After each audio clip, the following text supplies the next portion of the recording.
Hey everybody, Patrick here from MASC. I have a special guest here today. This is my dog, Sully. He was being very needy and wanting to get on my lap while I was trying to film this video, so I'm letting him join.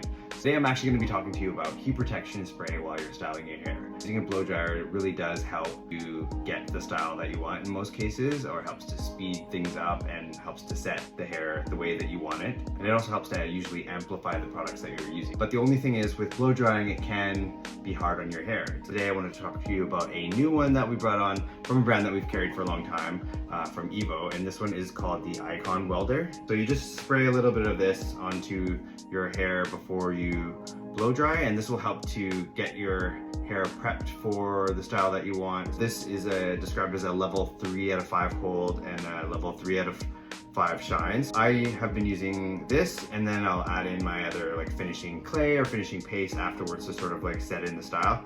That's what's in my hair today. As you can see, I'm able to put my hand through my hair. We added a little bit of paste in to kind of just like solidify, but that's it. And that's all. You don't have to use anything in your hair, right? Thanks for tuning in. Check it out at MASC in Vancouver, or check it out on our website at shopmask.com.